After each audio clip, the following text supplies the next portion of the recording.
March 5ஆம் தேதி நெருங்கும் ஆபத்தான வியாதிபாத யோகம். எச்சரிக்கையாக இருக்க வேண்டிய 3 ராசிகள் எவை? ஓம் சக்தி. ஆன்மீகப் பயணத்தில் இணைந்திருக்கும் அனைத்து நல்வா உள்ளங்களுக்கும் வணக்கம். வாழ்க்கை பெருங்கடலில் கிரகங்களின் நிலைகளும் சேர்க்கைகளும் அலைகளைப் போல இன்பத் துன்பங்களை மாறி மாறி தந்து கொண்டிருக்கின்றன. இது இயற்கையின் நியதி. அந்த வகையில் வரும் 26ஆம் ஆண்டு மார்ச் மாதம் 5ஆம் தேதி சூரியனும் சந்திரனும் ஒன்றுக்கொன்று நேர் எதிரே, அதாவது 180 டிகிரியில் சந்திக்கும்போது வியாதிபாத யோகம் எனும் சற்றே கடினமான காலகட்டம் உருவாகிறது. இருப்பினும் நாம் ஒன்றை நினைவில் கொள்ள வேண்டும். சோதனைகள் என்பவை நம்மை தகர்ப்பதற்காக அல்ல, நம்மை செதுக்குவதற்காகவே வருகின்றன. இறைவனின் அருளும் நம் விழிப்புணர்வும் இருந்தால் எந்த ஒரு சவாலையும் வெல்ல முடியும்.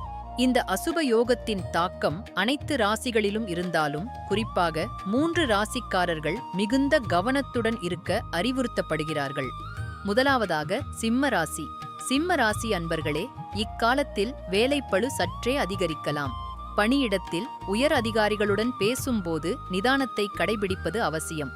பண விஷயங்களில் அவசர முடிவுகளை தவிர்த்து புதிய முதலீடுகளை சற்றே ஒத்திவைப்பது நல்லது.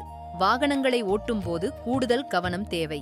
இறை சிந்தனை உங்கள் மன அமைதியை மீட்டுத்தரும். அடுத்ததாக விருச்சிக ராசி. உங்களுக்கு உறவு முறைகளில் சற்றே மனவருத்தங்கள் ஏற்பட வாய்ப்புள்ளது. வாழ்க்கை துணையுடன் தேவையற்ற விவாதங்களை தவிர்த்து விட்டுக் கொடுத்துச் செல்வது மகிழ்ச்சியை தரும். தேவையற்ற செலவுகளை குறைத்து திட்டமிட்டு செயல்படுவது நிதி நெருக்கடியை தவிர்க்கும்.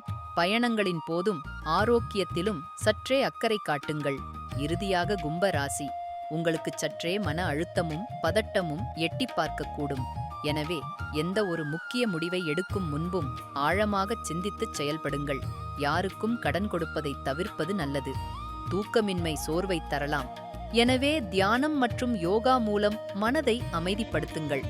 வருமுன் காப்பதே புத்திசாலித்தனம். கிரகங்களின் நிலை சற்றே சாதகமற்று இருந்தாலும் நம்பிக்கையுடனும் விழிப்புணர்வுடனும் இறை வழிபாட்டுடனும் செயல்பட்டால் இந்த வியாதிபாத யோகத்தின் எதிர்மறை தாக்கங்களை குறைத்து வாழ்வில் மென்மேலும் உயர முடியும். எல்லாம் வல்ல இறைவனை வேண்டுகிறேன். ஓம் சக்தி.